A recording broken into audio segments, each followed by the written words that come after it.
pedagogo, gestor de pessoas e projetos sociais e atualmente, gestor acadêmico da Faculdade Única de Contagem e vice-diretor da Escola Municipal Maria Cristina, que fica localizada em Betim. Então nós já começamos, gestor de pessoas e projetos sociais. A gente já começa já com pessoas de peso, né? Nós temos aqui também conosco vice-diretor da Escola Municipal Maria Cristina, que fica localizada.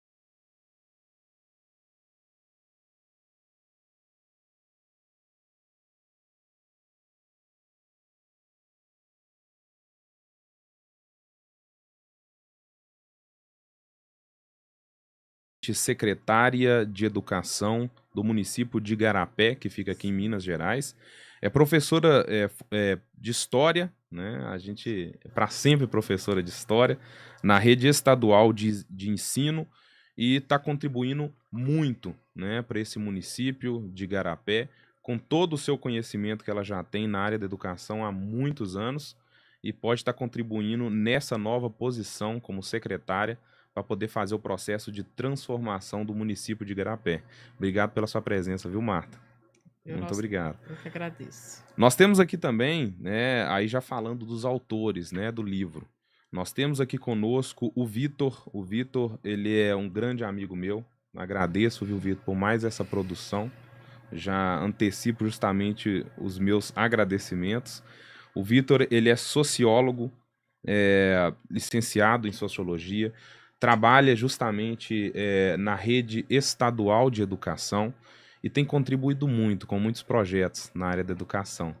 Ele é pós-graduado em Educação à Distância 4.0, então é especializado dentro dessa área e contribuiu muito, né, com a sua formação acadêmica, com a sua visão de mundo, né, no dia a dia de ensino mesmo da rede estadual, com mais essa obra que é a nossa produção do nosso livro. Obrigado, viu, Vitor? Eu que agradeço a oportunidade. Excelente. E no caso aqui do nosso anfitrião, que apresentou todos nós, o Hugo, ele é graduado em Administração de Empresas, tecnólogo em Processos Gerenciais, com ênfase em Gestão de Pequenas e Médias Empresas, licenciado em Educação Profissional em Nível Médio, pós-graduado em Docência de Ensino Superior com MBA em Gestão de Pessoas e Educação Corporativa, e ele atualmente é tutor EAD da Faculdade Única. É isso aí. E não podemos deixar também de falar, né, justamente do nosso outro autor que está aqui conosco, que é o Luiz Gonçalves. O Luiz, ele é doutor em educação, né, Luiz? Ele é mestre em biodireito e ética, né, é um grande profissional e também é graduado em direito. Então é um outro profissional também de peso, está conversando conosco lá de São Paulo, né, Luiz? E vai poder estar contribuindo com a gente. Obrigado, viu, Luiz, pela sua presença. Eu que agradeço a oportunidade de estar dialogando com vocês, aprendendo, né? Eu falo de Guaratinguetá, né? Então, tem formação aí na área de educação, né? Fiz meu doutorado na Unimep, em Piracicaba. Fiz meu mestrado em Biodireito, Ética e Cidadania pelo Centro Universitário Salesiano de São Paulo. Me licenciei em História pela Universidade Federal do Estado do Rio. E tenho especialização pela Universidade Federal de São Carlos em mídia e educação, né? Então a gente tem um pouco aí de experiência aí nessas três áreas aí, lecionando em vários outros cursos, mas com foco nessas três áreas: educação, história e direito. Excelente. É um currículo completo, né? Não sei se todos perceberam, mas a gente tentou trazer justamente para o livro diversos profissionais. A gente sabe que uma pessoa ela pode contribuir de forma positiva, sim, mas quando tem mais cabeças, mais conhecimento, acaba agregando, né, positivamente na construção dessa obra. Por isso que tem profissionais aqui, sociólogo, tem um administrador, tem um profissional de direito, né, e bioética, né, voltado justamente para a parte onde que a gente tem aqui, cita justamente no livro, que é direitos humanos. E temos um outro autor também, que é o Danilo. O Danilo não está hoje conosco, porque está trabalhando, exercendo a sua função de professor universitário. Ele também é de São Paulo, né, mas é um excelente profissional, também um administrador. Ele é mestre em tecnologias emergentes da educação. E para começar, né, eu gostaria de chamar um pouco a atenção do Vitor, para poder falar um pouquinho sobre a obra, né? O que a gente propôs justamente com ela. Ele que foi um protagonista da construção dessa obra. No caso, esse livro de Educação e Direitos Humanos, como o subtítulo dele já demonstra, ele vem aí para contribuir para a formação docente. Então você vai pegar dentro das obras aqui que a gente desenvolveu, você vai ter a educação inclusiva, o uso das TICs nos ambientes escolares, você tem o ensino socioeducativo, a educação com ênfase nos direitos humanos. Então, vários temas diferentes. Muito importante também, educação para as relações étnico-raciais, que são assuntos que estão em pauta hoje em dia, que são super importantes, que até pouco tempo atrás a gente não discutia. E a gente tentou aí desenvolver e explorar o máximo possível desses assuntos aí nesse livro aí, nesse trabalho que a gente está apresentando agora. Acrescentar um ponto aqui também, que todo esse compilado de diversos temas, ele se dispõe para poder fazer um processo formativo, desenvolver o professor, né, o ser docente. Então a gente propõe ele como uma forma de obra para poder estar contribuindo justamente com a formação do docente. E eu sempre encaro, por exemplo, a área, né, da docência e o processo de transformação e formação continuada dos professores como sendo um dos pilares para o processo de transformação da educação. Então nós temos a infraestrutura, que é importante, a gente até conversou com a Marta, né, Marta? A infraestrutura é muito importante. Nós temos também diversos outros fatores, como inclusive o financeiro, que gera um impacto sim no processo de transformação, no processo de educação, mas tem também, né, o professor, né? Tem um aluno e também tem um professor. O professor, ele é um grande protagonista mesmo do processo. Por mais que a gente tenha metodologias que colocam o aluno nesse ponto de protagonismo. Mas o professor, ele é um grande protagonista. Ele pode, através das diversas metodologias e ferramentas que ele tem à disposição, gerar um processo de ensino mais qualitativo. Então, quando a gente traz o livro, por exemplo, a contribuição para a formação do ser professor, é porque os professores que lerem esse livro, eles vão ter diversos insights com base em cada um dos temas dele, e isso vai poder contribuir para o processo formativo dele dentro da carreira dele como professor, né? E, Luiz, você quer acrescentar algum ponto em relação ao processo mesmo de construção do livro? O livro ele tem uma conotação multidisciplinar em decorrência da própria formação dos seus colaboradores, né, dos seus coautores. A ideia, né, vamos dizer assim, um traço que é comum em todas as pesquisas é a ideia do respeito à dignidade da pessoa humana, né, e do desenvolvimento do ser humano de maneira integral, né? Então, nós não estamos falando só a sua formação cultural, mas também a perspectiva de que, num momento posterior, ele possa vir a ser inserido no mercado de trabalho. Então, a ideia dessa formação docente, ela consiste justamente no aperfeiçoamento desse profissional que esteja apto a direcionar o seu aluno no caminho certo, né? Que é o caminho da educação, que é a formação integral. Sensacional. E a dinâmica aqui da nossa conversa, a gente se preocupou muito com isso. Mostrar a parte, né, acadêmica, que é a obra que traz essa parte mais de pesquisa do que é cada um desses temas, e trouxemos aqui os nossos brilhantes convidados, a Marta, né, o Ramon Flauzino, justamente para poder contribuir com duas óticas diferentes, que é a aplicação prática do nosso livro para, né, os diferentes tipos de contextos do processo, né, de aplicação do ensino. Nós temos a Marta representando justamente a parte pública, né? Ela é secretária de Educação de Igarapé, então ela vai contribuir um pouco aqui na nossa dinâmica com a ótica, né, pública. E o Ramon Flauzino, que é gestor da FUNIC, a Faculdade Única de Contagem, um pouco mais desse processo de formação dos professores para a rede privada de ensino, né? Lembrando, superior, mas que a gente pode fazer aqui uma construção, um paralelo com os demais tipos de formação, diversos níveis de formação. Beleza? Marta, como você pode... Você viu o nosso livro, né? Leu ele. O que você achou justamente do nosso livro? Olha, primeiro eu quero dar boa noite a todos, né? E agradecer vocês por essa oportunidade, né? Muito bom. Eu fiquei tão feliz na hora que eu li o livro e principalmente de ver a carinha de vocês. Adorei o feedback. São jovens, né? São jovens e com esse pensamento bacana, né? Pensando nesse mundo melhor para aquelas pessoas que às vezes esse mundo capitalista nosso, eles ficam à margem, né?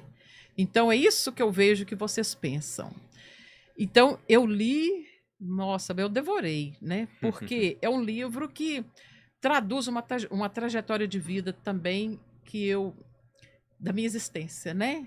Eu como professora, né? Eu já fui professora lá em todos os níveis, né? Até o ensino médio. E também, como eu fui diretora também de escola, né? Eu vi tudo o que vocês colocam no livro aqui. Toda essa necessidade mesmo da gente estar buscando dialogar com a família, né? Nós precisamos de levar essa intervenção, né, a todos os atores, né, dentro da escola. E o principal, né? Eu falo que o principal é o aluno, né? Mas o professor é ele que tem, né, essa autonomia para essa condução, né? Então, assim, para a formação do docente, excelente, gente. Muito bom, né? Esclarece, mostra realmente o caminho, né? A gente estava conversando aqui dessa necessidade da gente seguir a ciência, né? Isso é tão importante, né? E, inclusive nos livros, né? A gente não está falando só dos remédios, não. Dos livros, né, gente? Porque é ali que tem a condução, né? A ciência é a luz da razão que a gente falou, né? Sim, né? Então, assim, dentro dessa perspectiva, o livro certamente, né? Ele é um condutor excelente. Tá? Excelente, muito obrigado. bom, muito bom. Muito obrigado. Boa noite a todos, um privilégio estar aqui. Um privilégio maior ainda poder ler o livro e ter esse primeiro contato. E poder, ao ver o livro, ao me debruçar sobre as páginas, perceber o valor que vocês dão à educação, né? Vocês, ao falar de educação, vocês falam de forma lindamente relacionam a educação à transformação social, e pensam numa educação pautada nos direitos humanos, ou seja, numa educação que não exclui ninguém. Pelo contrário, uma educação que inclui, e ao incluir, ela transforma na medida em que ela permite a evolução do sujeito, na medida em que ela permite o sujeito estar no mundo, entender o que estar no mundo. Então, ao ler os diversos temas que vocês abordam, esse é um dos aspectos centrais. O segundo é que eu acho que cada professor que, ao ler o livro, ele vai se identificar muito. Ele vai se identificar, sobretudo, se ele é uma pessoa que é apaixonada pela vida, apaixonada pela educação. Se ele vê na educação uma possibilidade de transformação social. E se ele vê, sobretudo, que todas as pessoas precisam da educação para mudar a sua vida, para transformar. Quando a gente analisa o contexto social do nosso país, sobretudo hoje, que a gente está num contexto que a gente está saindo da pandemia, a gente vê, sobretudo, o quanto que a educação fez falta. A escola ficou fechada, as salas de aulas ficaram fechadas, muitos alunos ficaram em casa, e ao ficar em casa, tanto os alunos quanto as famílias, a própria sociedade se transformou.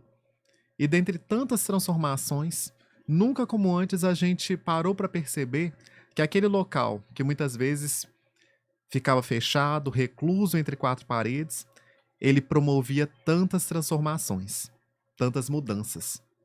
Muitas famílias ficaram sem saber Como é que faz aquela mágica? Aquela mágica de ensinar uma criança que vê símbolos, que vê imagens, transformar esses símbolos, esses desenhos, essa garatuja em uma leitura.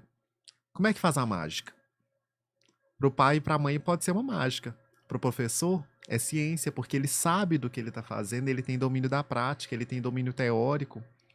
E ao vivenciar essa prática, é que ele coloca em prática.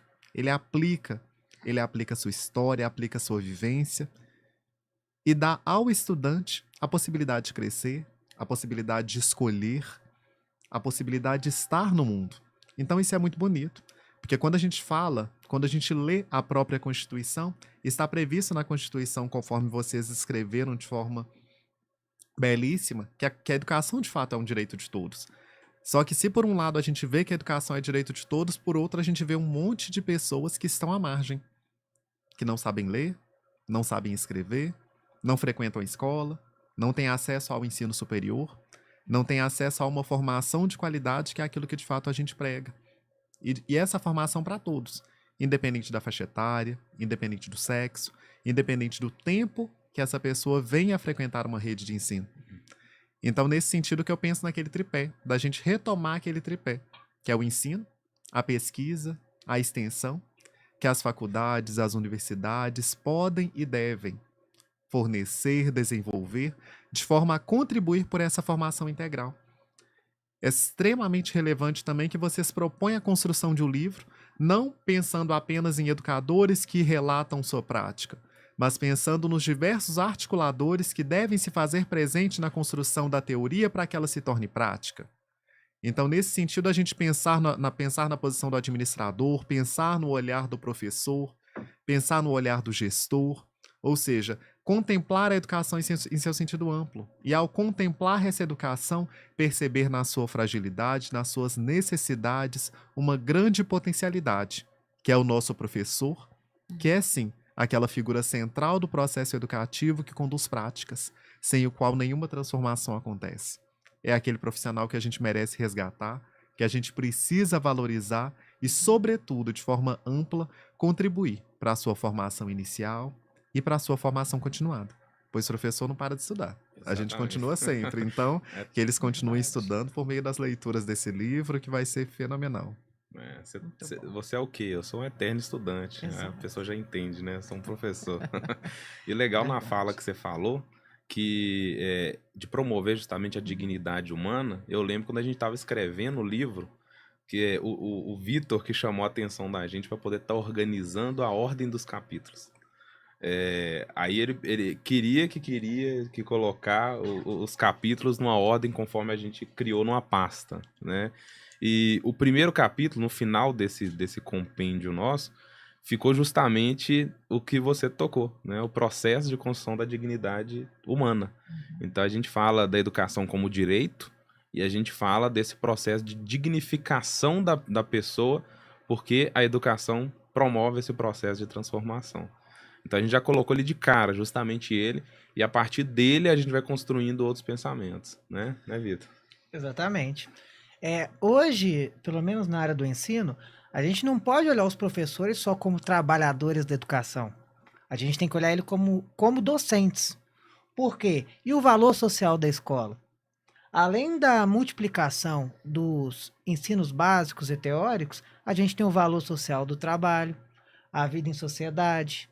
A gente tem a questão da inserção, da inclusão, viver com a diversidade. Então, além dessa questão mais teórica, a gente também tem os valores sociais da educação.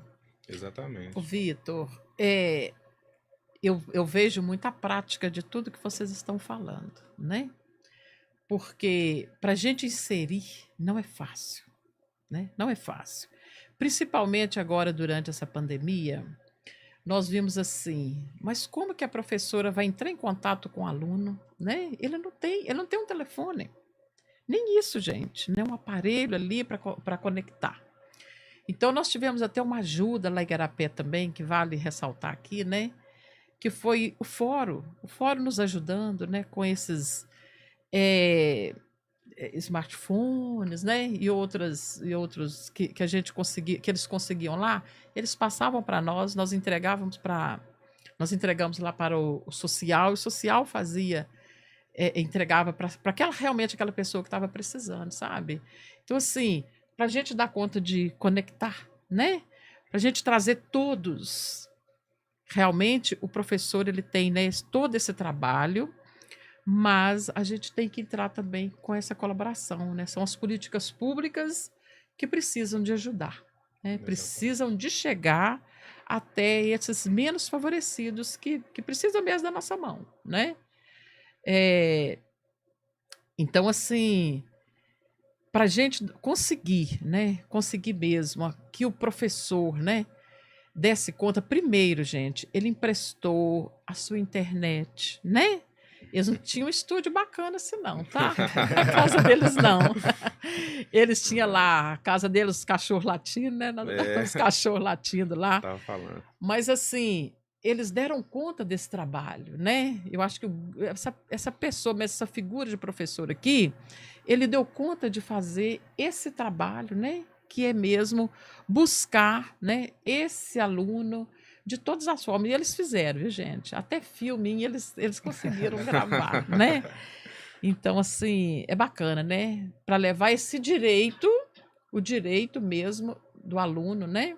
Para fazer exercer esse direito do aluno, né? Ele conseguiu isso durante essa pandemia. E é por isso que o professor, ele é um eterno aluno. Porque a todo momento ele tem que se reinventar. Sim. Ele tem que pesquisar novas metodologias para poder estar se adaptando a diferentes tipos de personas, né? Sim. Dentro da sala de aula, até estudo paralelo, né, que eu desenvolvo, eu comecei a perceber, né, através da leitura, diversos tipos de perfis de alunos. Aí nós tínhamos o aluno visual, nós temos o aluno sinestésico, nós temos o aluno auditivo, e quando entrou justamente esse período de pandemia, a gente percebe muito que o aluno, por exemplo, sinestésico, que dentro da sala de aula precisava pegar as coisas, desenhar, muitas das vezes trazer algum objeto para poder ilustrar justamente aquele aprendizado, o que ele estava justamente aprendendo, ele acabou ficando prejudicado. E isso aí é indiscutível, ele ficou prejudicado. Enquanto outros alunos que o visual, que o professor ali passava uma ilustração, ele conseguia rapidamente captar a ideia, né, que estava sendo abordado. E o auditivo, às vezes, nem na câmera ele estava só ouvindo justamente o que o professor estava falando e rapidamente ele pegava todo o contexto. Então o professor ele precisa estar extremamente preparado. O processo de ensino ele é muito difícil de ser executado, porque envolve justamente você transformar a mentalidade das pessoas através de diversos conteúdos. Sim. E quando você fala justamente desse ponto, né, o setor público é um grande promotor disso, e tem que ser mesmo. Por quê? Porque a sociedade, em diversos outros aspectos dela, acaba mudando se você tem uma educação de primeira. Então, o índice de criminalidade cai, Sim. né? Diversos outros, a saúde, por exemplo, melhora, porque tudo parte justamente da educação. Até a ressocialização da pessoa acaba sendo um processo melhor se você tem inserido ali no processo de ressocialização dela a educação, né? Claro. Que foi o que a gente estava conversando, né, Ramon? Até você pode passar um pouquinho dessa experiência para a gente, né? O que a faculdade está fazendo, né? Atuando. A Faculdade Única, nesse momento, ela está assim, em amplas vertentes de atuação, sobretudo porque a gente ficou muito tempo durante a pandemia estabelecendo práticas de ensino nas mais diversas áreas. Lá na unidade de contágio nós temos o curso de administração, educação física, direito, pedagogia. Então a gente ficou um bom tempo realizando práticas de ensino, os alunos acumulando conhecimento, porém a gente ficou fechado na própria instituição, visto que a gente não poderia realizar tantos eventos fora, tantas ações em prol da comunidade, em prol da sociedade. Agora, de fato, que a gente flexibilizou um pouco, também graças à própria ciência, né? Boa parte da população já está vacinada, então a gente consegue levar um pouco mais eu não digo assistência, mas eu digo dessa oferta de conhecimento e de saber científico à própria população, a gente tem conseguido realizar e implementar muitas ações. E ações pensando em todos, né? Então a gente tem realizado ações junto à criança, junto ao jovem, junto ao idoso, contemplando todos os cursos e contemplando aqueles que inclusive não podem sair, pois estão de fato presos devido a uma própria circunstância, um próprio contexto. Amanhã mesmo a gente começa uma formação ímpar e inédita também, que é uma formação pensando no vestibular, pensando no ensino superior, e nesse ensino superior com possibilidade de acesso a todos, que é para aqueles que estão sobre liberdade privativa. Então, por meio dessa formação, que é no presídio Nelson Hungria, lá eles têm uma escola intitulada por alguém que é, de fato, o nosso patrono da educação, que é o Paulo Freire. E lá, ao conhecer o trabalho, a gente ficou assim, encantado com as possibilidades, sobretudo porque eles trabalham numa perspectiva humanizadora, segundo a qual cada um que está lá dentro merece uma oportunidade, tem potencial para aprender, para conseguir alcançar seus sonhos. E ao conhecer um pouco desse projeto, a Única abraçou essa causa. E, ao abraçar essa causa, amanhã a gente inicia essa formação, pensando em diversos temas, né? Porque o Enem deles tem data diferenciada, em como nesse meio tempo a gente ainda pode contribuir com a formação humana, contribuir com a dignidade, contribuir com a singularidade. Porque quando a gente pensa na educação no sentido global, a gente tende, de fato, a excluir algumas peculiaridades que são importantes, quando, na verdade, a gente deveria pensar em práticas que incluem todos. Na pandemia, muitas pessoas ficaram de fora. Quem não tinha internet ficou de fora. Quem não tinha o aparelho também. Ou então, pelo menos, ele tinha que disputar com alguém. Então, isso já sinaliza para a gente que as políticas públicas são importantes. Ou seja, a gente tem que pensar em políticas públicas que facilitem o acesso à internet, que facilitem o acesso a esse computador que ficou um elemento tão caro. E práticas que talvez potencializem o uso desse celular, que boa parte das pessoas tem em casa. Pensar em metodologias ativas que talvez explorem um pouco mais essas habilidades que cada sujeito possui e que, de acordo com Gardner, é diferente, né? O próprio Confúcio, ele já nos falava desde a própria antiguidade, né? Que aquilo que a gente ouve, a gente esquece, aquilo que a gente lê, a gente entende, mas aquilo que a gente faz, de fato, a gente compreende. Exatamente. Ou seja, que bom seria se, por meio da prática docente, a gente conseguisse fazer com que o nosso aluno, de fato, ele saísse da posição de ouvinte e ele fosse, de fato, para aquela posição de ativo. Daquele sujeito que propõe, daquele que faz, daquele que intervém, daquele que faz as mudanças sociais e, por fazer as mudanças sociais, constrói a sua história, constrói a sua própria identidade.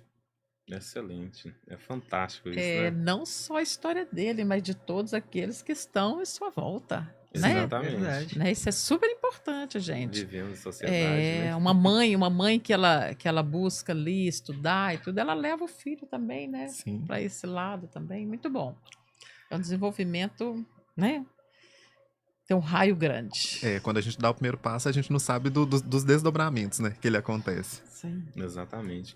E nós vamos avançar um pouquinho, falando em cima de cada tema, né? O primeiro capítulo, por exemplo, direito humano, o segundo, políticas públicas educacionais, que é o que a gente está falando aqui. Então nós vamos evoluindo justamente nesse ponto, mas antes eu gostaria de apresentar esse nosso espaço, né? Onde que a gente está, é um espaço sensacional, que é do Sim Inteligência. É uma empresa voltada para a promoção também de desenvolvimento de conhecimento, de educação, uma empresa de educação corporativa. E o pessoal aqui da produção, eles prepararam um vídeo, né, sensacional para poder explicar um pouquinho, mostrar um pouquinho desse espaço também. Beleza?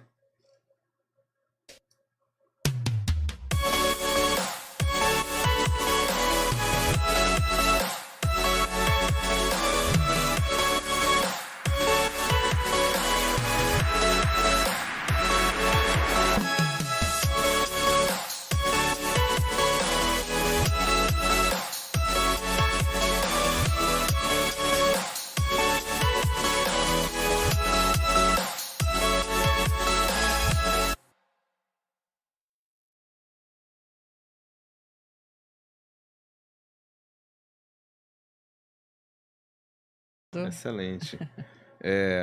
Então, esse primeiro capítulo daqui, ó, que a gente estava abordando, é justamente voltada para a parte do direito da pessoa, né, do indivíduo, para poder ter a formação, e ela é fundamental, né? Ela é um direito do indivíduo ter justamente essa educação. Eu me recordo que a gente já construiu diversos artigos, né, ô Vitor?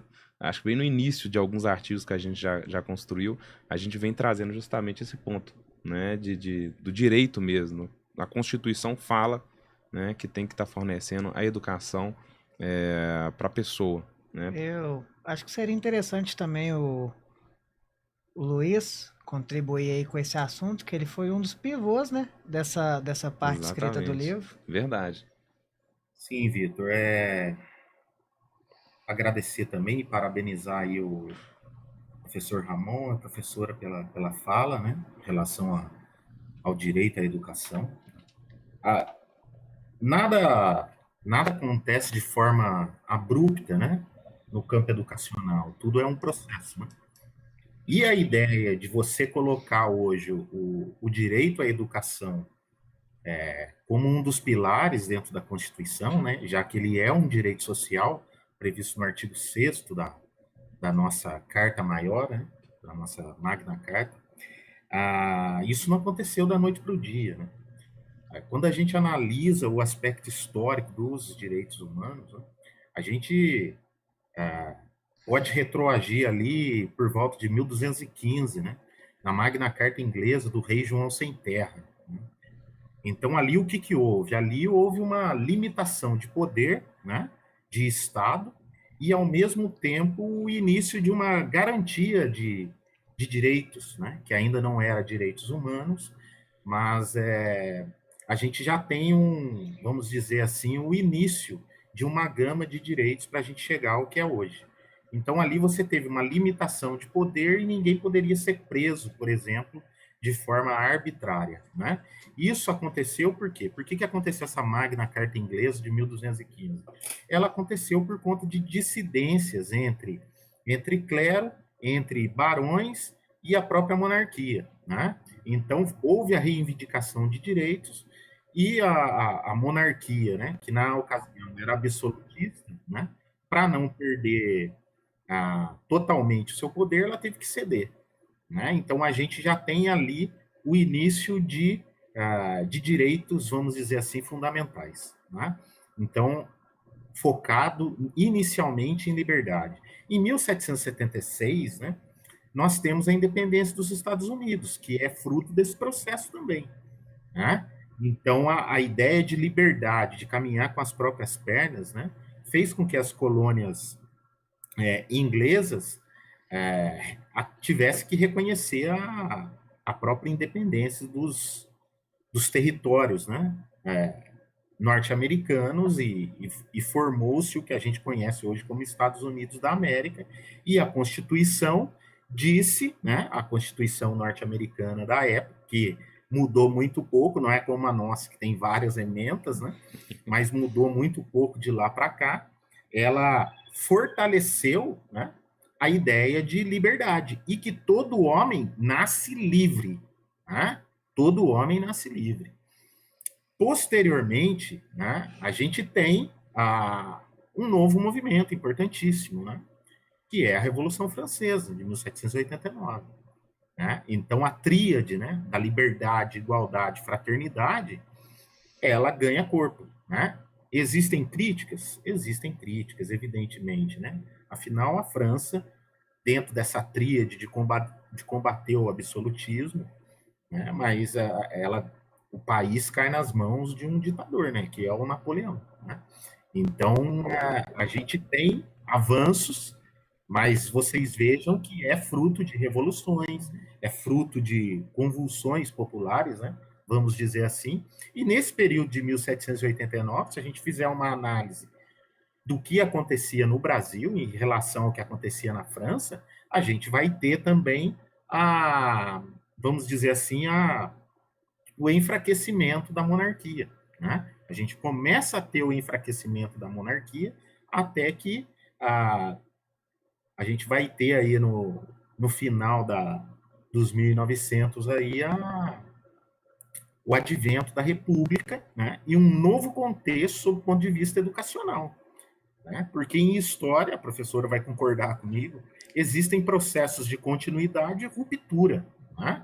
Então, não é porque houve o advento da República que ficou para trás tudo que existia na monarquia. Claro que não, né? Os mesmos atrasos foram sendo mantidos. E dentro desse atraso tem a educação, né? A educação, ela foi sendo conquistada aos poucos, né? Então, mesmo na República, dentro de um novo regime, de uma nova forma de governo, nós vamos ter um processo educacional ainda elitizado, né? Que, aliás, segue um modelo ah, industrial, né? De uniformes, de carteiras enfileiradas e tudo mais, né?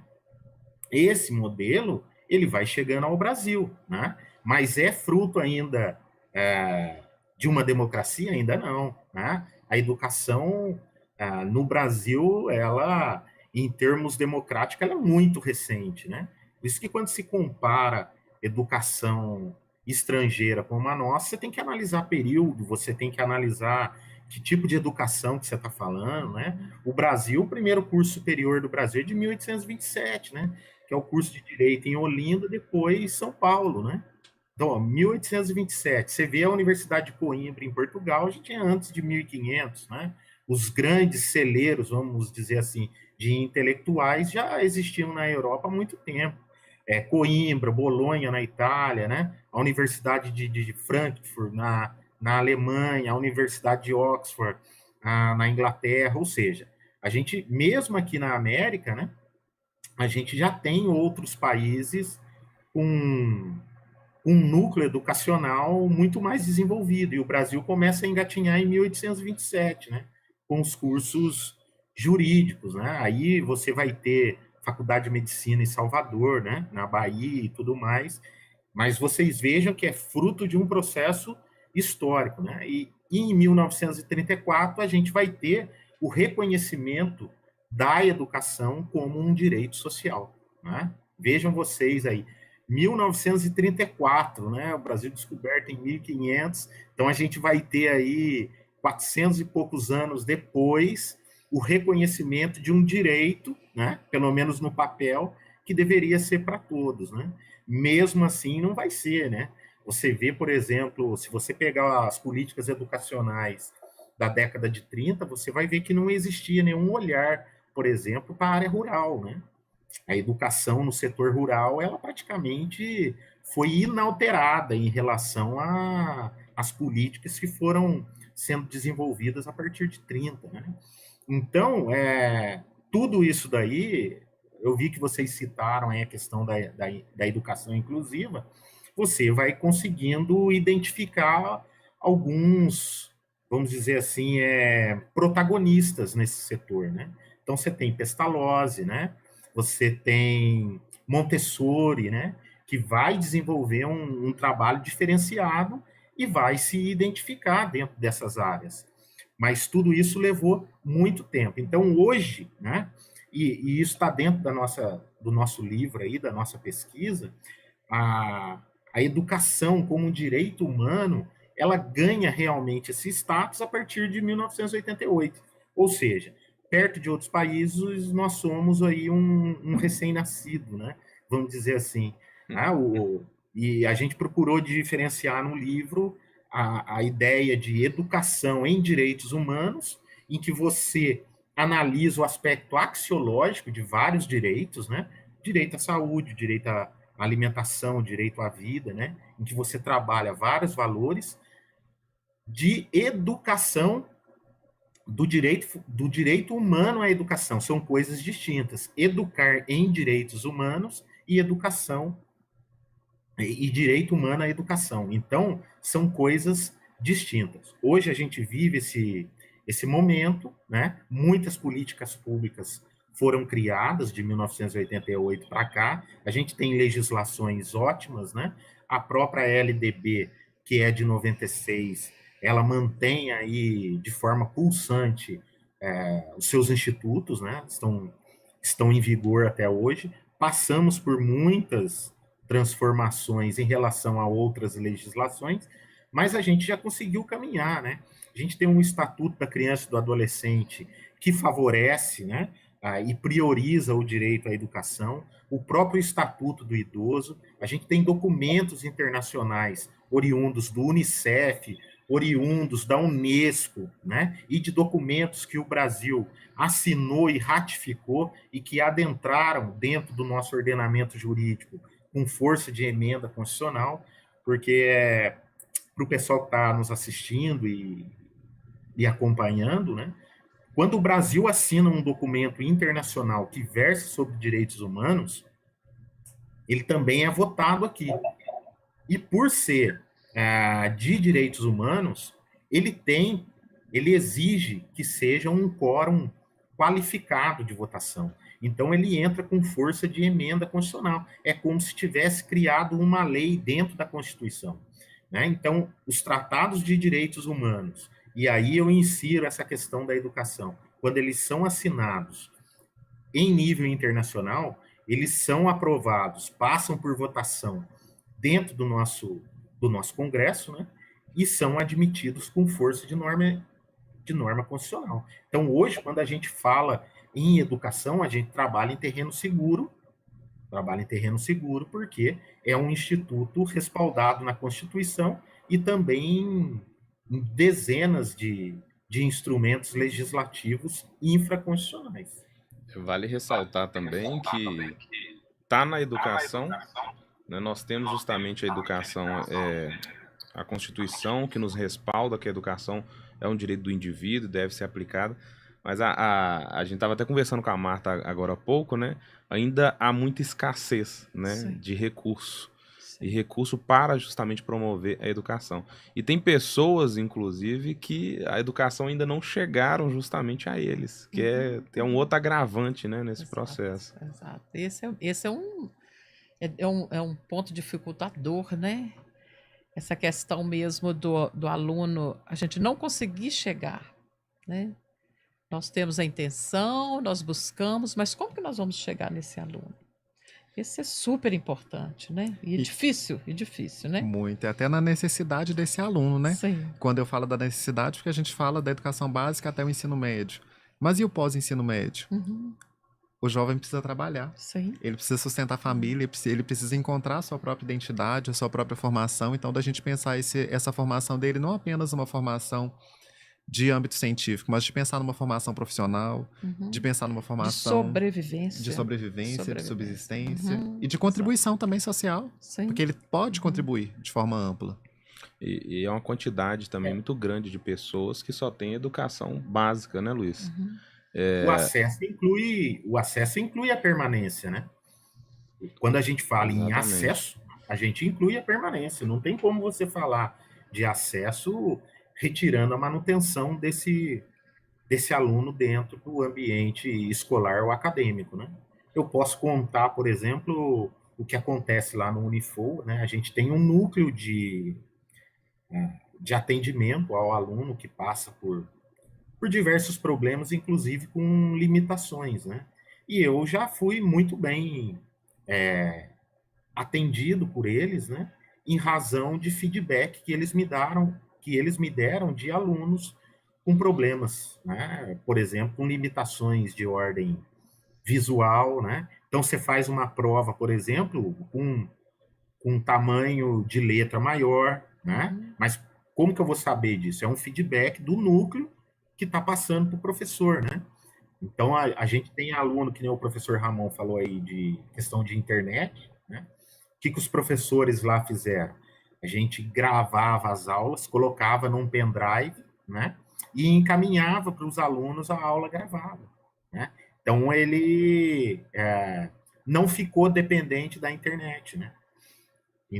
Foi um recurso que a instituição encontrou para auxiliar esse aluno, né, que não podia se deslocar, por exemplo, inclusive com dificuldade de se deslocar até a instituição, né? Então, assim, muitas instituições, a ideia do novo normal, né, realmente é um novo normal. O que era antes não volta mais, né? O que era antes não volta mais. E as instituições, né, elas precisam ter esse olhar no sentido de acolher esse aluno. A ideia é de acolhimento mesmo, né? Porque os problemas foram os mais variados, né? Eu tive vários alunos com problema aí de depressão, né? Problemas que não, no sentido de que não se acostumou com o ensino à distância. Então, a gente procurou dar o melhor apoio possível e vai continuar a dar, né? Porque realmente foi uma mudança, ninguém estava preparado para isso, né? E as próprias instituições, creio que o Ramon concorde com isso também, as próprias instituições foram pegas de surpresa, né? Eu dou aula em duas instituições, né?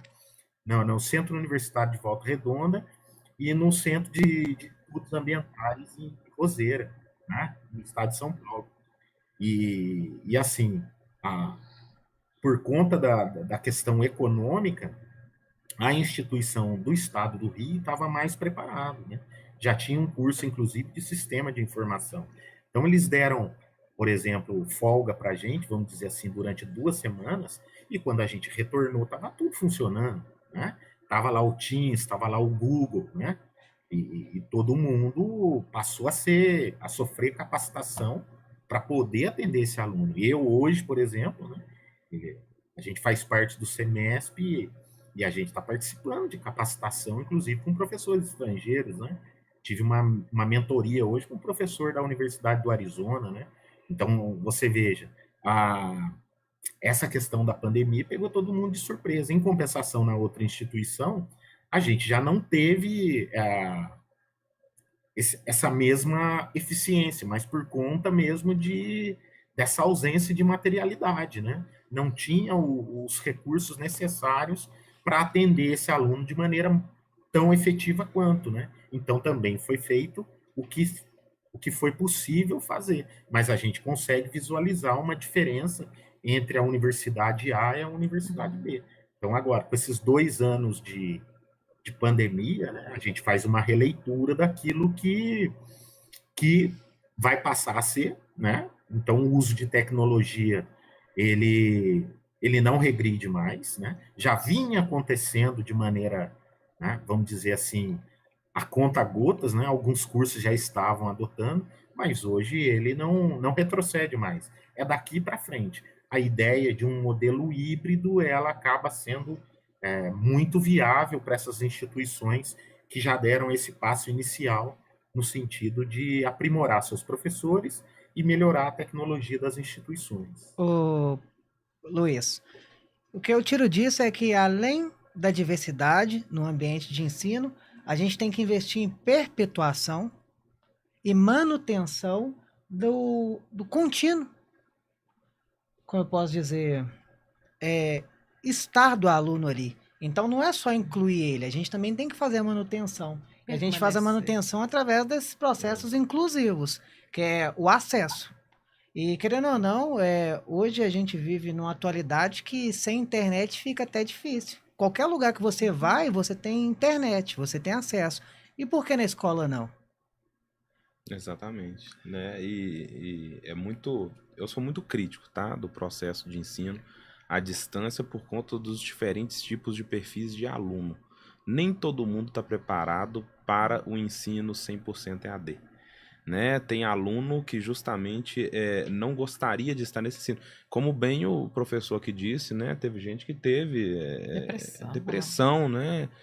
Vários outros problemas, outras doenças, inclusive mentais, vieram à tona nesse período, por conta disso, né? O contato com as pessoas, o contato direto com o aluno, você conseguir, até para poder gerar essa permanência, motivar o aluno a estar naquele ambiente, a estudar, a buscar novos conhecimentos.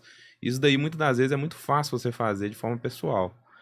Pelo meio virtual, é mais complexo. Inclusive, quando a gente estava dando aula, os alunos não apareciam, né? A imagem do aluno não aparecia. Então, você não sabe a expressão facial do aluno, você não sabe se ele está entendendo justamente a matéria. Essa falta de feedback, né, que a gente tem na administração é um grande complicante. Né? E como que esse aluno também participa, interage nesse ambiente que é digital e que é diferente também. Então, exatamente. Na verdade, a gente passou por um processo de mudança não só por parte do docente, mas também por parte desse aluno.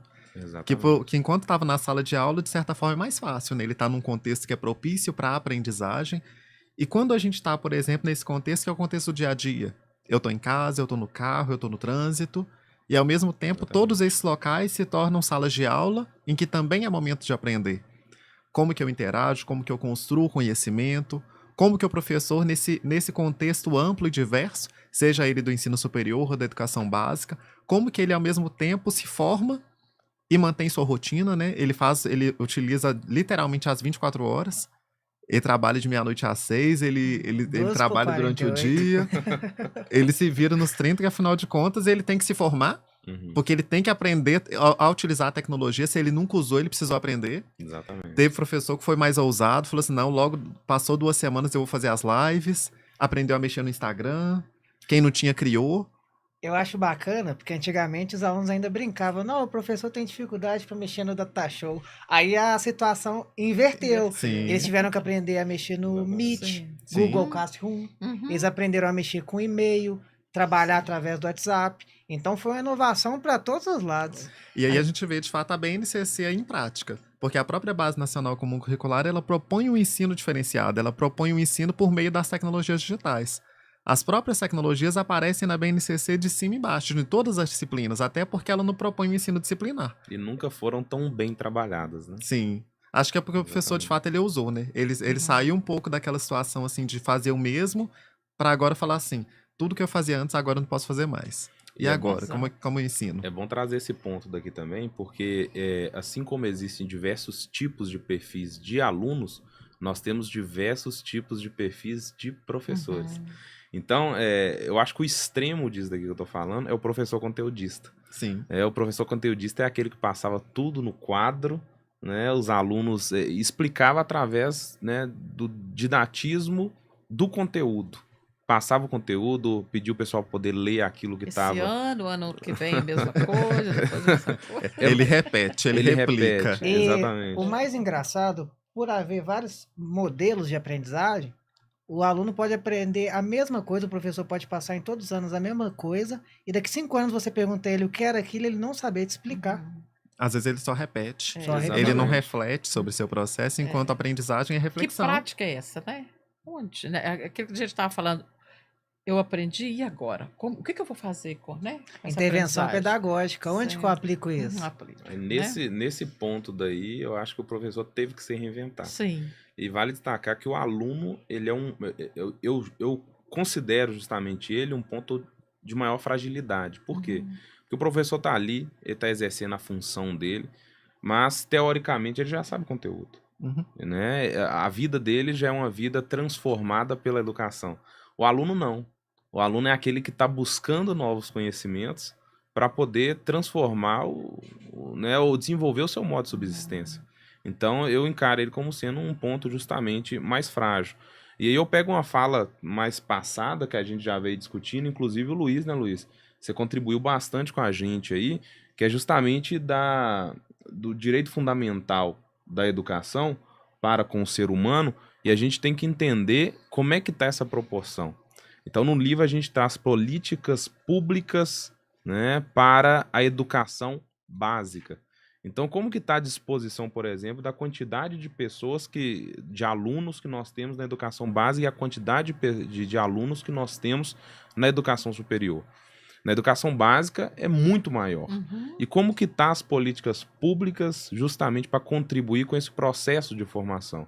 E entenda também que existe 2 pontos, né? As pessoas que estão na educação superior, teoricamente, nós temos aí alguns pontos que divergem, mas teoricamente ela já tem um meio de subsistência ali.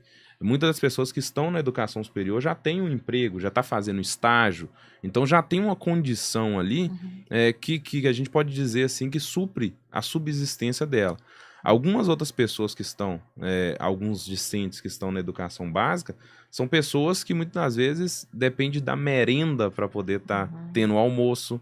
Então é um ponto maior de fragilidade. E a gente traz justamente no livro um capítulo que fala sobre políticas públicas para a educação básica.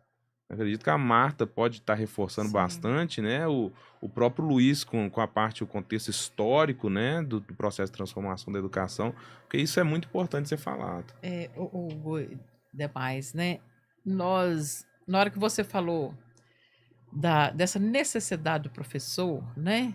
O olhar que o professor tem que ter, esse é chave, né? É básico para nós. Mas nós precisamos de estar pensando também em colaborar com esse professor, né? Dentro ali, o que que as políticas públicas podem colaborar com esse trabalho do professor? Professor essencial, né? Até no olhar nós ensinamos, né? Então, assim, é preciso da gente não perder o foco. Nós não podemos perder o foco. A pandemia trouxe, assim, coisas horríveis, né, gente? Mas esse trato para as tecnologias, esse aí nós temos que agarrar, né? E nós estamos buscando melhorar mesmo, né? Na questão da informática, na questão da internet, né? Na questão também da gente estar colaborando com o professor, aquele que queira, né? Ter a sua formação ali, nós estamos abrindo espaço também, né? É preciso, porque se a gente não abrir esse espaço, também a gente não vai chegar naquele aluno, né? E o principal para nós aqui, nós atingimos o alvo, que é o aluno, né? Exatamente. O alvo, assim, no bom sentido, né, gente? Não é para matar, não. É para gente mesmo, né? Levantar esse aluno e para que ele faça essa diferença, né? Onde que ele vive ali para a promoção social, né? A educação é chave para a promoção social. Isso que eu acho que não tem dúvida para ninguém, não, né, gente? Não, com Não tem, certeza. né? Então, assim, é preciso da gente repensar as políticas públicas mesmo, né? Da estrutura da escola, né? De mesmo, até a merenda, né? Que você falou, isso é muito, muito sério também, né, gente? Até a merenda. Então, assim, nós precisamos investir mesmo em educação, né? Eu sou uma grande lutadora para isso, não vou baixar a guarda, só na hora que morrer, né, gente? Olhe lá ainda. Eu gosto sempre de Então. trazer justamente e no livro a gente tenta abordar justamente esse ponto. Aí entra justamente essa ótica, né? Da gente, eu, o Danilo, por exemplo, como administrador. Dentro das empresas, nós temos diversos processos. E esses processos a gente precisa monitorar justamente eles. E a gente coleta alguns KPIs, que são indicadores de desempenho desse processo, para poder entender se ele está evoluindo dentro do contento e se está direcionado para o meu objetivo. Então, eu vou alcançar o meu objetivo. Na educação, não pode ser encarado de uma forma diferente disso. Entende? Então, a educação ela tem um alvo, que nem você falou, ela tem um objetivo. O que nós queremos? Promover a transformação, né, de pessoas, de vidas. Através da educação. Através da educação. Então, esse é o objetivo. E uma coisa assim, é mais uma ótica minha mesmo. Eu vejo que tem muita deficiência de coletar esses indicadores e, por ser público, conseguir também fazer as adequações para que seja fluido esse processo, né? Que nem um técnico mesmo de futebol, eu vou tirar alguns elementos aqui, vou mexer nos meus recursos. É complicado justamente isso. E além disso daí, fazer a transformação da sua estrutura de ensino. E isso é muito complexo. Por quê? Porque a gente entende que, digamos assim, o professor é aquele cara que sabe de tudo, né? Tem muito desse estereótipo. O professor sabe de tudo. A instituição aqui, né, é que nem a Igreja Católica antigamente, né, Luiz? Era suprema, né? É inquestionável.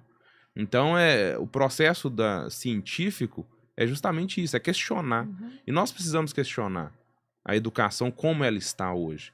Nós precisamos participar de debates para poder desenvolver novas diretrizes, né, comum-curriculares.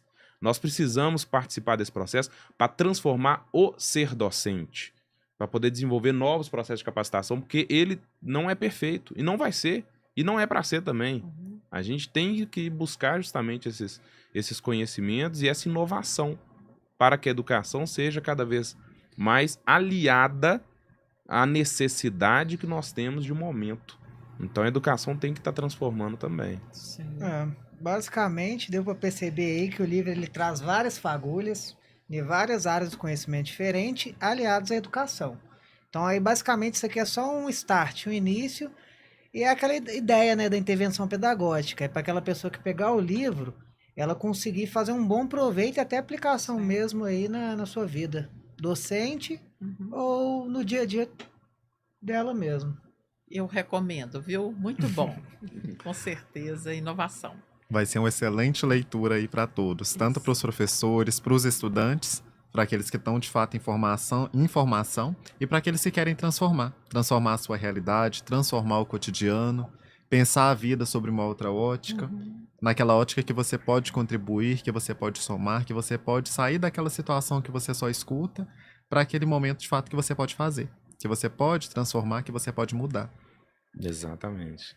Eu vou até ler aqui os capítulos, né, ô Vitor, até para apresentar para o leitor, né, os diferentes tipos de contextos que a gente vai abordar justamente no livro, e até convidar você, Luiz, depois da minha fala, para poder falar um pouquinho mais da pessoa que trouxe o prefácio, né, que apresenta justamente o início da obra.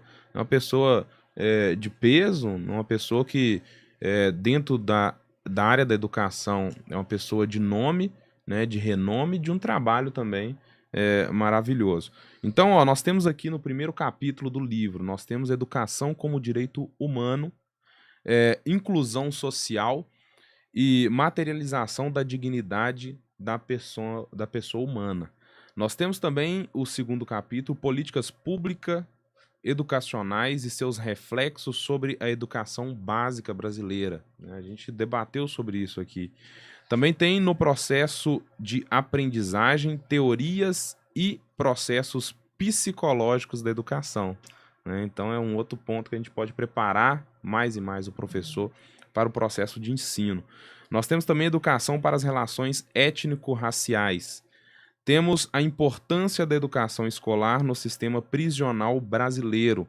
Então, trazer um pouco desse aspecto de ressocialização, né, da pessoa através, né, do advento da educação. Nós temos também contrastes das TICs, que são tecnologias, né, para esse processo educacional. A Marta colocou muito bem que até nas políticas públicas estamos buscando justamente agregar cada vez mais as tecnologias. Sim. E nós temos diversas outras metodologias, né, do professor que pode ser utilizado para promover um processo de educação melhorado. Então nós temos metodologias ativas, nós temos o processo de gamificação, que é a utilização de jogos para poder estar aplicando no processo de ensino. Sala de aula invertida. Sala de aula invertida, são diversas, né? O Dr. Ramon Flauzino, que é pedagogo aqui, imagino que conhece diversas dessas metodologias que dá para ser aplicado na sala de aula. Aí eu faço até uma indagação aqui, eu gosto sempre de tocar nessa ferida, né, na área da educação. Será que um professor de uma área técnica, como engenharia, outros cursos de tecnologia, será que ele conhece essas metodologias? Será que ele sabe aplicar essas metodologias, professor Ramon? Durante essa pandemia, na Faculdade Única, a gente viveu muito dessa experiência. A gente contratou uma consultoria da Dream Shaper para pensar possibilidades formativas para todos os nossos docentes nas mais diversas áreas. E algo que a gente se surpreendeu muito ao longo dessa formação é perceber que mesmo na engenharia, e por que engenharia? Porque de fato é uma ciência que é dura, que é rígida, que a gente pode, por meio de, em vez de dar de fato a resposta, de sair daquela condição de fato que o professor ele domina, ele tem todo o saber, e ele tem mesmo, mas por outro lado, em vez de ele propor resposta, ele pode propor situações para que o aluno construa o próprio conhecimento. Ele pode levar situações problema para que o aluno analise e ele traga outros pontos de vista, outras possibilidades. Então, é preciso que as instituições de ensino, isso em sentido amplo, seja no sentido público ou no sentido privado, na educação superior ou na educação básica, reservem espaços para a formação docente, que haja espaço para reflexão, que haja espaço para o diálogo. Sem reflexão, sem diálogo, sem leitura, sem uma reflexão sobre a prática, a gente não promove mudança. Então, um dos eixos propulsores da própria mudança é esse tempo de formação. O tempo de diálogo, eu compreender quais são as boas práticas realizadas, Às vezes, dentro da própria instituição de ensino, há professores que têm potencial de serem multiplicadores, de compartilhar as práticas inovadoras que eles fazem. E o que é inovar? Inovar não é fazer a mesma coisa. Inovar não é repetir. Inovar é fazer diferente. Inovar, de fato, é fazer com que a aprendizagem alcance a todos. Que não seja aquela aprendizagem totalmente formatada. É aquela que você, de fato, entra na sala de aula com uma série de planejamentos, com toda uma organização, mas que, quando acontece, um elemento novo surge. Porque, de fato, esse aluno que está ali assistindo sua aula, ele é novo, ele é diferente, e ao ser diferente, ele faz com que a sua aula seja diferente. Aí entra o ensino inclusivo, né? Sim, perfeitamente. Ou seja, a gente tem, claro, um perfil de aluno, mas quando o aluno ele traz seu conhecimento prévio, ele faz com que todo esse saber científico que o professor tem, ele venha à tona. E aí a gente vê o professor sendo professor. Ele gosta, ele tem paixão. Tem paixão por ensinar, tem paixão por fazer, e ele se encontra. Exatamente. E justamente fazer esse pensar fora da caixa é que eu trago justamente para outros profissionais. Porque às vezes isso aí é comum, né, para profissionais licenciados, para profissionais que vêm já do berço da pedagogia. Mas será que o engenheiro que tem uma formação duramente técnica, ele tem um processo de construção da didática, saber coletar os feedbacks da melhor forma possível para poder promover o processo de ensino e aprendizado da melhor forma? Eu acredito que não. Pelo menos o que eu tenho visto é que não. Por isso que é importante políticas públicas para a formação do docente, iniciativas da rede privada para poder estar promovendo justamente isso. E as instituições, tanto pública quanto privada, terem esses indicadores para saber se o processo de ensino está tendo qualidade. E esse processo de coletar justamente os resultados não é só através de prova. Não é só através do ENAD, não é só através do Enem, por exemplo. Né? Tem que ter outros indicadores que vai justamente mostrar se os alunos estão progredindo, mudando justamente, né, de vida através da educação. Então é um desafio, tá? O que eu estou falando aqui é justamente um desafio. E é o X da questão para a educação. O processo todo de se reinventar parte justamente dessa premissa, de saber coletar os dados, né, e através dos dados propor novos processos que possam estar melhorando a cada dia e atuando em cima justamente do aluno para promover a educação. Beleza? Os desafios são muitos, né, Hugo? Tanto para o lado do aluno quanto para o lado do professor, né? Eu vi algumas histórias assim incríveis aí durante esse período. Você comentou aí sobre abrir a câmera, né, e tal, ver o que o aluno está fazendo. E eu vi uma história assim, o aluno, ele comentou com o professor depois que não iria abrir a câmera, porque a parede da casa dele estava tudo sendo rebocada, né, e ele ficava com vergonha em relação ao outro que estava lá numa sala luxuosa, né. Então você vê que até esses detalhes a gente está aprendendo, né? Em relação aos professores, é um desafio gigantesco, né, cara? Primeiro porque existe, de certa forma, uma resistência em ceder a essas novas, vamos dizer assim, essa sociedade em rede e academia em rede também, né? Só que esse professor que resistir, né, ele vai se tornar obsoleto, né, cara? Porque hoje, aquela velha história, né? O professor, ele fica velho, mas a sala de aula tem sempre a mesma idade, né, cara? E nessa de ter sempre a mesma idade, cara, esses alunos já atuam com tecnologia, né? Hoje, dificilmente você vai encontrar alguém que não tem o celular. Né? Então, dentro, por exemplo, das capacitações que eu já fiz, né? Uma forma de atingir todos os alunos, e isso evidentemente serve para os professores, é você variar o material didático. Né? O mesmo conteúdo tem que estar num PDF, né? Num e-book, né? Parte daquele contexto num vídeo, parte desse contexto aí num podcast, ainda que resumido, né? De maneira curta, enfim. Você tem que transmitir esse conhecimento para o aluno de diversas maneiras, né? Esse já é um passo muito avançado dentro do uso de tecnologia hoje, né? O aluno, daqui a um tempo, ele já não vai mais querer o PowerPoint simplesinho lá com texto, cara. Aquilo lá não vai mais satisfazê-lo, não.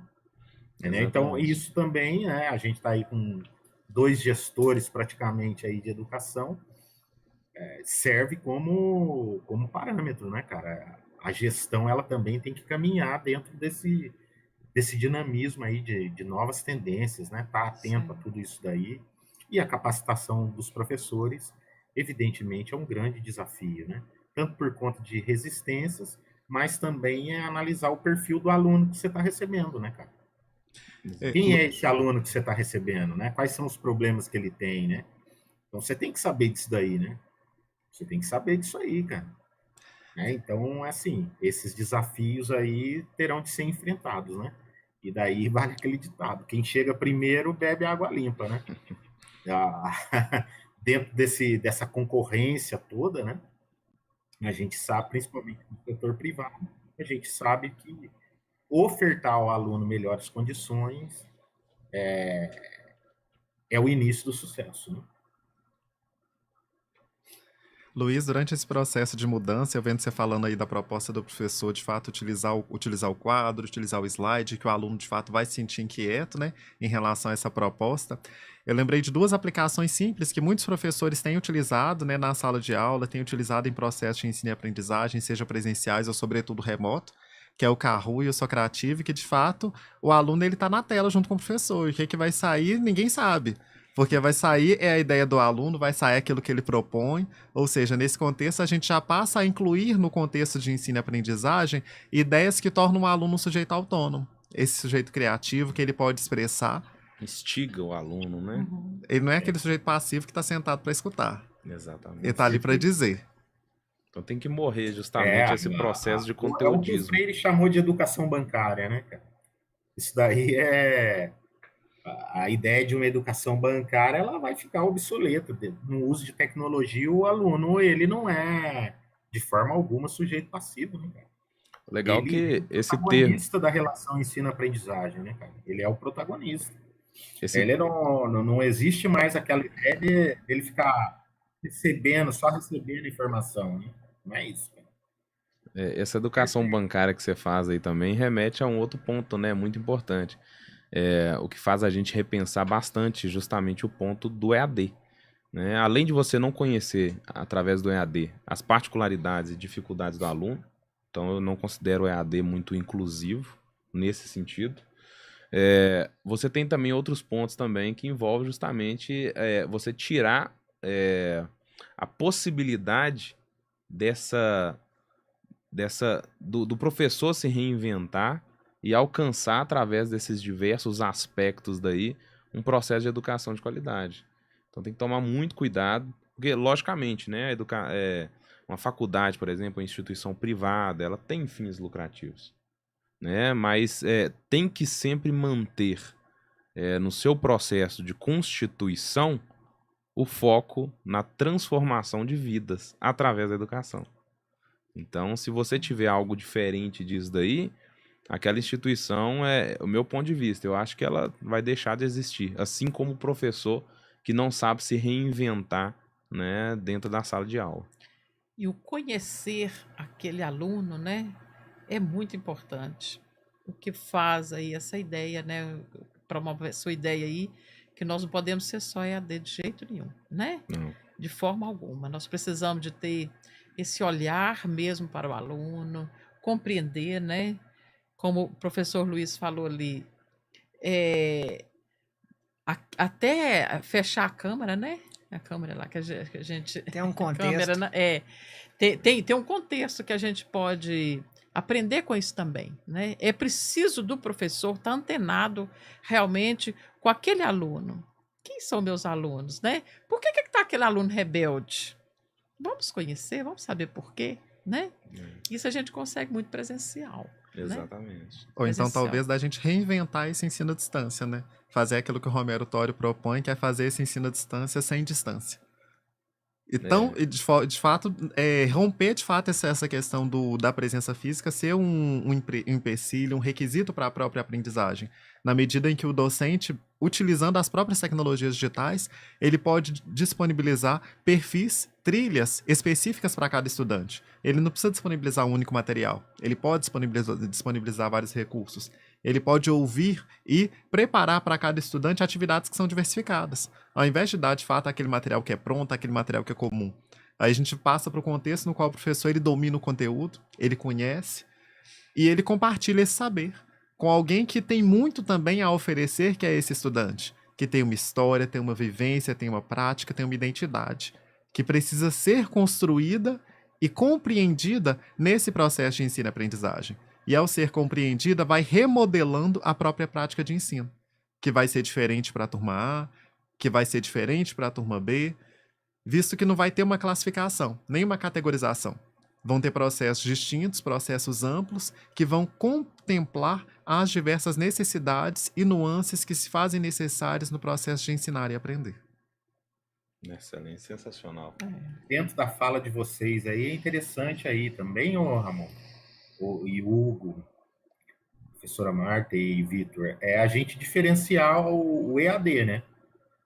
Porque o EAD, né, tal como ele é definido, não existe o momento síncrono, né? O EAD você posta lá e o aluno se vira nos 30, né? Então aí é onde entra, vamos dizer assim, a auto-organização dele, né? O autoaprendizado dele, né? Então as instituições hoje que se mantiverem no EAD, elas já estão atrasadas em relação a outras que adotaram o ensino remoto, em que você concilia a modalidade síncrona e assíncrona, né? Então, você combina aí o modelo em que o aluno vai ter um momento que ele vai estar sozinho, que ele vai ter que vai fazer sua autogestão, né, de estudo, de organização, mas vai ter também o momento presencial, o momento síncrono, né, que ele vai estar em contato em tempo real com o professor, né? Esse é o modelo remoto, né? Então, a instituição hoje que ficar priorizando só o EAD, ela com certeza ela já vai estar em atraso em relação a outras instituições que tiver aí vamos dizer assim, uma forma diferente de letramento, de ensino-aprendizagem em rede diferenciado, né? Com certeza. E eu até te digo, né, ter justamente o ensino presencial, que é o caso, por exemplo, da FUNIC, é essencial. Tá? E isso poderia ser estendido até para a parte, né, pública. Já vemos isso daí com outros processos, como educação, né, continuada de pós-graduação. Então, tem instituições públicas que acabam tendo essa modalidade já remoto, mas poderia ter também, né, nos outros cursos. Então, tem que ter essas diversas possibilidades, porque aí o aluno ele pode escolher, né? Eu sou uma pessoa de perfil presencial. Eu preciso da ajuda de um profissional ali, docente, para poder estar me conduzindo em todos esses assuntos, né? Enquanto o outro que é mais autodidata, ele consiga, através da casa dele mesmo, de acordo com as diversas possibilidades de disponibilidade de estudo, ir lá e desenvolver o seu estudo, né, em cima disso daí. Acho que isso é muito importante. Exato.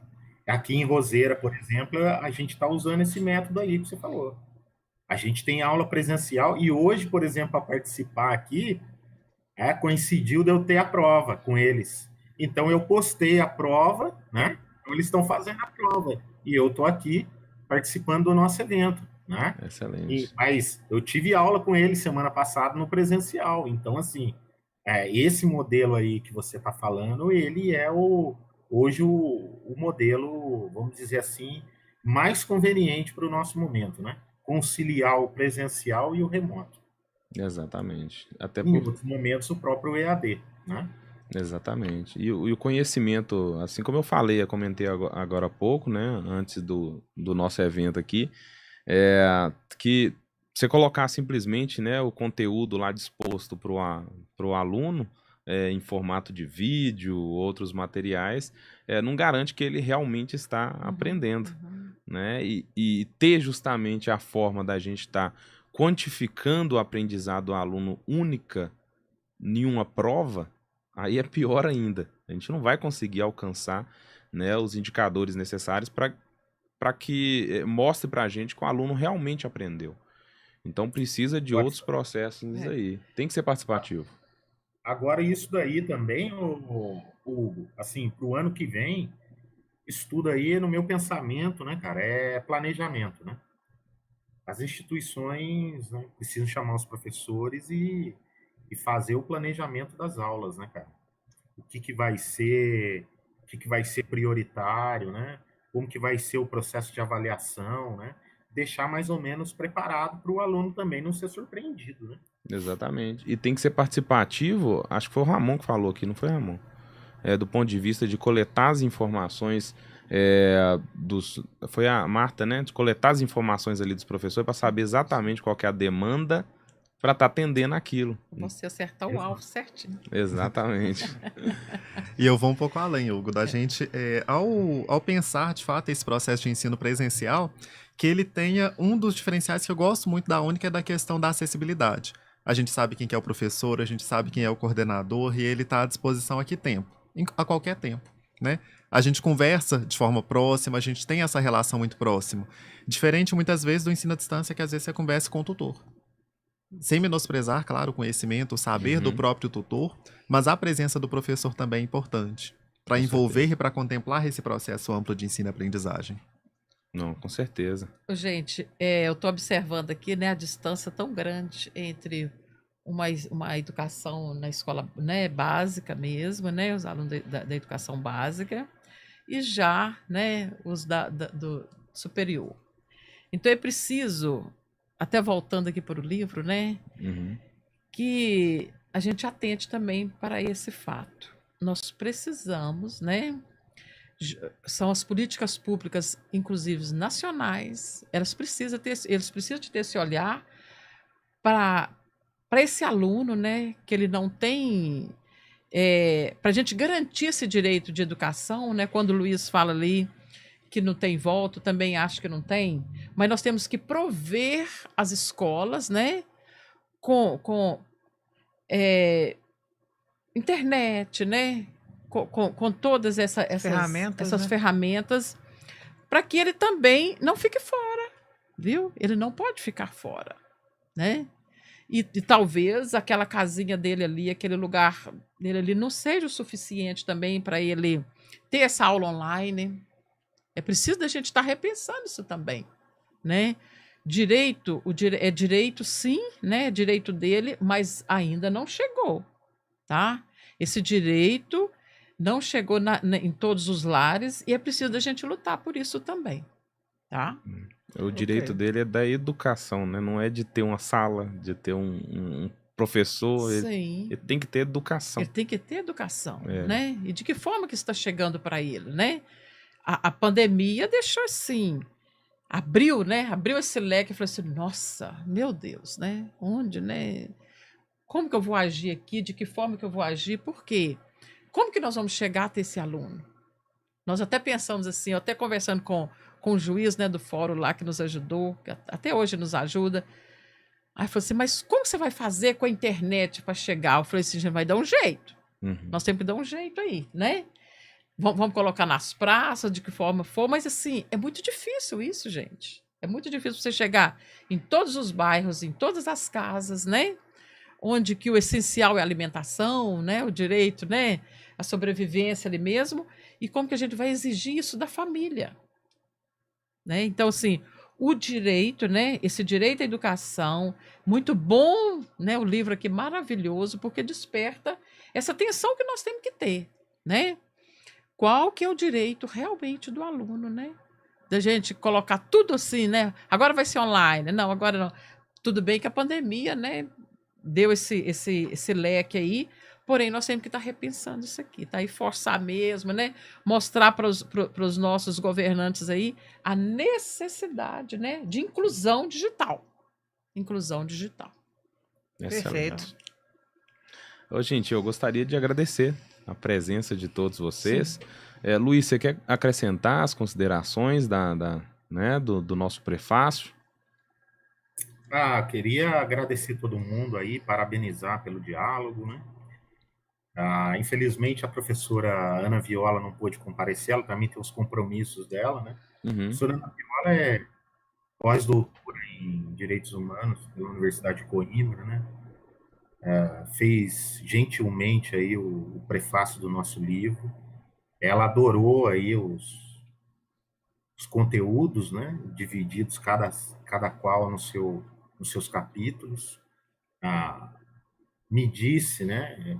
Inclusive, estou passando em primeira mão aqui para vocês, que o livro ele serve de referência para cada um dos assuntos, né? Então, por exemplo, aí no estudo do sistema penitenciário, né? Já que a gente está exaltando aí e colocando alguns limites em relação à tecnologia, né? Esse é um momento também de repensar a educação dentro do sistema, né? Ao lado da religião, acho que é um ponto positivo sobre a ressocialização do indivíduo, né, na sociedade. Na nossa pesquisa aí, eu comentei um pouco sobre o panótipo, que é um modelo prisional idealizado lá pelo Michel Foucault, né, mas ele é um modelo de vigilância, né? Ele não é o modelo que a gente gostaria que tivesse sob o ponto de vista pedagógico, né? A lei de execução penal, ela, como outras leis, né, infraconstitucionais, ela também prioriza a assistência educacional dentro do sistema, né? E a gente gostaria que isso fosse implementado de forma mais efetiva, principalmente hoje com o uso da tecnologia, né? Uhum. E até mesmo repensar a educação dentro do sistema feminino, né, por exemplo, porque o sistema ele foi criado para o homem, né? A verdade é essa, o modelão, né, um modelo prisional é para suprir as necessidades do homem, né?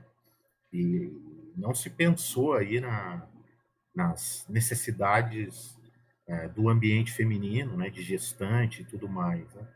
Então, a ideia de trazer um capítulo, né, sobre a educação dentro do sistema prisional é também refletir para novas alternativas, novas possibilidades, né, de repensar políticas públicas, né, sempre visando valorizar aí a dignidade da pessoa humana. Então, queria parabenizar todo mundo pela discussão de alto nível, né, e a gente fica feliz de estar participando de um projeto desse daí, né, de uma organização tão bacana quanto essa, e que fica aí o mel na boca para que novos trabalhos sejam desenvolvidos aí com novos parceiros também, né? Por que não? Luiz, eu quero aproveitar justamente essa sua fala para fazer um convite, tá? Um convite porque a nossa área, a área de educação, né, ela carece muito de profissionais comprometidos para poder fazer o desenvolvimento de materiais como o material que nós estamos deixando à disposição do meio acadêmico e científico, como que de outros materiais também que são tão importantes para poder fazer o processo, fazer com que a educação seja uma educação mais qualitativa. E nós desenvolvemos aqui a gente não pode deixar de citar, tá? A nossa imagem aqui, ó, da capa do nosso livro, tá? Os nossos autores.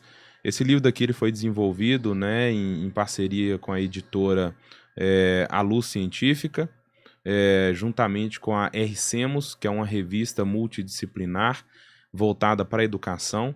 E o nosso convite fica não para simplesmente para procurar justamente as revistas dentro das suas especificidades, mas que possam surgir a partir de iniciativas como essa, diversas outras pesquisas que contribuem de forma positiva para a nossa área da educação. A RSEMOS, né, vai lançar uma edição especial voltada para a educação, no próximo mês. Então, justamente por isso, fica esse convite daí para que diversos autores possam procurar justamente essa revista e contribuir dessa forma, de forma positiva. Beleza? Ok. Eu agradeço a presença de todos, tá? Realmente, viu, Luiz, foi uma discussão aqui, né? Uma pauta de alto nível mesmo. Precisamos de mais pautas como essa para poder estar discutindo esses temas relevantes que transformam realmente vidas. Então, deixo meu agradecimento. Muito obrigado, viu, Ramon? Marta, muito obrigado pela sua presença. Sabemos da diversos compromissos que vocês tiveram que remarcar para poder estar aqui justamente nesse momento conosco. Então, fico muito grato. E agradeço também a cada um dos autores que puderam estar contribuindo, né, com essa brilhante obra. E já faço convite para vocês para outras obras também e outras resoluções que a gente possa estar desenvolvendo em conjunto. Beleza? Faço as palavras do Hugo as minhas. Agradeço muito a participação de todos e a contribuição também. Exatamente. Nós que agradecemos. O privilégio foi todo nosso, foi uma noite assim. Fechou com chave de ouro à noite. depois de um monte de demandas sérias, né? Na coordenação, na gestão de quase 1.000 alunos, né? Lá no município. E também da gestão da própria faculdade. Poder falar de ciência, falar de educação, falar de vida, falar de paixão, falar de amor. Falar de um livro tão bonito e agradecer pelo privilégio da leitura. Excelente. Obrigado, Hugo. Foi um privilégio enorme e com certeza vou recomendar. Excelente. Para os alunos na faculdade. Obrigado, Obrigada, viu, Ramon. gente? Obrigado, professora. Gostaria de agradecer também em nome do Danilo, né? O Danilo não esteve aqui com a gente, mas eu estendo os agradecimentos. E aos nossos familiares, né? Aqui no nosso livro tem os nossos agradecimentos às pessoas que estão sempre conosco, nos auxiliando, para poder continuar nessa luta, a luta diária nossa, que é de buscar justamente a ciência, elucidar diversos conceitos e poder contribuir para nossa área de formação. Beleza? Forte abraço, viu, pessoal? Obrigado Obrigada. Abraço. Obrigado a todos.